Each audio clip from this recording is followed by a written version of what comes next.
primeiro filósofo no Ocidente conhecido que usa, em francês, ele usa o conceito de angústia, como dizendo que é o centro da personalidade, é um filósofo no século XVII, francês, chamado Pascal. Ele vai dizer que, basicamente, a psicologia humana é fugir da angústia e buscar diversão. Isso ele fala no século XVII. Já no século XIX, você tem, na verdade, o pai da filosofia da existência. Esse é um filósofo dinamarquês chamado Søren Kierkegaard. Escreveu um livro chamado Conceito de Angústia, que é um livro em que ele situa, assim, de forma sintética, a ideia de que nós somos basicamente angústia. É alguém que sacou uma questão, que é essa questão de um certo sentimento de desorientação, dificuldade de estabelecer valores, desorientação com relação a objetivos, propósitos. Qual é o propósito da vida? Ganhar dinheiro. Não dá só esse propósito. A fórmula que nos oferecem hoje, ela produz uma série de sintomas. Mal-estar de todos os tipos. Os historiadores marxistas, eles costumam dizer que esse surgimento do tema da angústia é a partir do momento que a sociedade vai se tornando burguesa, a sociedade vira urbana, com a entrada da lógica burguesa. Lógica burguesa significa uma vida pautada pela noção de mérito. Mérito, resultado, eficácia, produtividade. Isso filosoficamente é lógica burguesa. Competência, certo?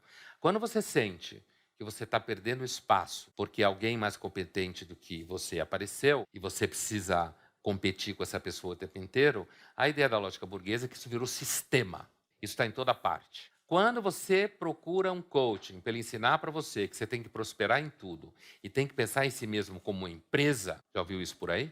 Tem que pensar em si mesmo como uma empresa. Você tem que pôr um Excel existencial na sua vida, certo? E você tem que conseguir ter foco. Foca. Se você não focar, se você não tiver objetivo, se você não tiver meta, você não consegue. Quando eu começo a achar que eu posso tratar o ser humano a partir desses referenciais, inclusive do ponto de vista terapêutico, grosso modo, eu estou dizendo que os seres humanos são passíveis de ser um objeto de um Excel existencial, em que você faz planilhas. É claro que do ponto de vista de uma psicologia um pouco mais profunda, você vai gerar adoecimento. Porque ninguém consegue ser competente o tempo inteiro, ninguém consegue dar resultado o tempo inteiro, e aí você começa a deprimir. Do ponto de vista histórico, essa depressão, filosoficamente, historicamente, quando começa a surgir o tema da angústia, o tema da melancolia, os historiadores chamam esse período de mal-estar romântico, certo? Romantismo não é só eu te amo, meu amor. Eu te amo, meu amor, na verdade, está no lugar de uma idealização do afeto como salvação de um mundo que está indo à ruína. Por quê? Porque agora só o que conta é dinheiro, eficácia e solução. Então, esse mal-estar romântico seria justamente o sintoma que oferece para nós o lado negativo do processo modernizador, como se fala, né, o Hegel nos ensinou que em filosofia você deve sempre olhar para o negativo.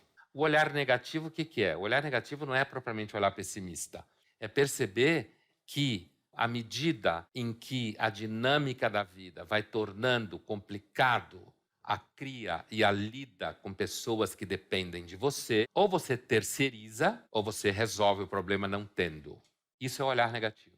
O olhar positivo sobre as coisas é entender que é muito bom a gente viver mais tempo. O olhar negativo é perceber que cresce no mundo casas de repouso. Por quê? Porque você tem que terceirizar os idosos. Porque as famílias são atomizadas, têm dificuldade de tomar conta dos seus idosos, menos filhos para não ter que tomar conta, custa muito caro, a mulher quer ter vida profissional, não quer cuidar dos filhos. Resultado, você tem uma diminuição de um lado na ponta dos que nascem, do outro lado tem um aumento de vida, de longevidade, e à medida que tem um aumento de longevidade, tem um aumento de demanda de significado, porque você vai viver mais tempo, você vai se perguntando, afinal de contas, qual é o propósito? Para quê? O que eu estou fazendo? Então, basicamente, a ideia é a seguinte: os significados eles foram, ao longo de muito tempo, respondidos por questões metafísicas e religiosas, seja em que universo cultural for. À medida que o mundo vai se tornando mais burguês, à medida que vai acontecendo aquilo que a gente chama secularização, você começa a ter competidores e você começa a buscar significado em lugares que não são necessariamente a religião. Porque, inclusive, a religião perde força nesse sentido. Não é que ela acabou, não. Ela não acabou e provavelmente não vai acabar nunca. Por quê? Porque nunca acabam os problemas. E chega numa hora que, às vezes, só a religião pode dar para você alguma experiência de conforto. Existem basicamente 3 tipos de tentativa de resolver a busca de significado, ou a angústia, na linguagem do Kierkegaard. Existe um primeiro conjunto de significados que se movimentam no âmbito estético. Quando a gente fala âmbito estético, não tem nada a ver com arte, a priori, tá? Tem a ver com sensação. Por quê? Porque filosofia, as teses, sensação, certo? Então, assim, quando você busca significado na vida no âmbito estético, no âmbito da sensação, você vai buscar coisas como pular no coração de um vulcão, por exemplo. Então, viajar hoje não é mais só viajar. Viajar é você buscar uma experiência. Tudo é uma experiência. Comer, viajar. Mas o Kierkegaard, o que ele diz é o seguinte: tentamos escapar da angústia através de 3 estágios. Que na verdade são 4, como os mosqueteiros. São 3, mas são 4. O primeiro é o estético, que ele chama de Dom Juanismo. Ele usa a figura do Dom Juan, que é aquele homem que seduz mulheres, seduz. Quando ela demonstra interesse, ele fica com ela um tempo, depois ele brocha. Aí ele seduz outra. Chega numa hora que ela deu um sorriso, ele já broxou. Aí vai para outra. Que chega num ponto que quando você quer colocar sensações no lugar da angústia, as sensações perdem o valor, porque não consegue resolver a angústia. Aí ele diz que você desespera de ter sensações na vida. Tem uma outra área que é dos significados éticos.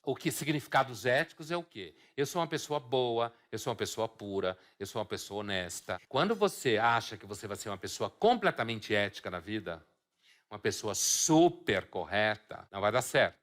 Não vai dar certo por quê? Primeiro, você não vai conseguir ser correto. Você vai sofrer 2 vezes, uma tentando ser correto e a segunda fracassando diante da própria autoimagem. Você vai complicar enormemente sua vida. Você vai ter que mentir muito para você. Por que a angústia? Porque nós somos seres humanos que nos descolamos de certos esquemas de significado. A sociedade avança não no sentido que está ficando melhorando. Ela anda para frente. Não tem como voltar para trás. Então, busca das sensações, busca de uma vida correta, ética, rígida e busca de pertencimento a uma doutrina religiosa. Religião sempre ofereceu significado, como eu falava no começo, e assim, o Kierkegaard vai dizer o seguinte: olha, se você acha que você não vai ter angústia, e ele era teólogo e pastor, ele vai dizer, olha, se você entrar numa comunidade doutrinária, não vai resolver sua angústia. Por quê? Porque você vai perceber que dentro da comunidade doutrinária, o inferno está lá do mesmo jeito. Fracassos, mentiras, hipocrisias. O que vai acontecer com você? Você vai desesperar da vida religiosa. Perder a fé. Então, você vai desesperar de uma vida com prazer e sensações, se você achar que isso resolve e é significado para a vida. Você vai desesperar da ética, se você achar que você vai conseguir ser uma pessoa plenamente correta o tempo todo. E você vai desesperar da fé doutrinária religiosa, da articulação da vida religiosa numa comunidade, como se fala, porque se você achar que ali é uma igreja de santos, como se falava no começo do cristianismo. Aí tem um 4º estágio, que ele chama de salto na fé. Mas no nosso âmbito aqui, da nossa discussão, eu diria que esse último estágio é a possibilidade de você entender que a angústia não vai passar. Ela não tem cura, ela não tem solução. Nunca vai acabar. Quando você olhar para cá, fugindo, ela vai aparecer aqui. A ideia do Kierkegaard é que assim, o salto na fé que ele fala, o salto na fé que existe um Deus, ele é teólogo, e de que esse Deus não está necessariamente no âmbito doutrinário, institucional, mas é a ideia de que a única forma de você lidar com a angústia é saber que a angústia é você, é a nossa substância, né? Sempre parece que tem alguma coisa fora do lugar, sempre parece que tem alguma coisa que não devia ser assim. E, portanto, esse debate sobre como vender significados, né, que, na verdade, é uma disciplina do marketing, associar significado aos comportamentos, associar significado aos produtos, comida, ou de viagens. A ideia de você vender significados, na maioria das vezes, atrapalha o amadurecimento, porque muitas vezes significados são muito banais. A espiritualidade, todas as formas espirituais antigas e mais consistentes, elas lidam com a ideia de que a busca espiritual passa por alguma forma de atravessamento do que na tradição judaico-cristã se chama de deserto, enfrentar os demônios. A espiritualidade comoditizada, um dos focos dela é justamente a eliminação desse deserto. ela oferece para você a ideia que vai dar tudo certo. Que a única coisa que você tem que descobrir é que, na verdade, amar o próximo como a si mesmo começa com você aprendendo a amar a si mesmo. É um Jesus narcisista. Essa espiritualidade comoditizada é uma espiritualidade que ela elimina as dimensões negativas e, digamos, um tanto mais sombrias do processo espiritual. Por quê? Porque ela é marketizada, comoditizada.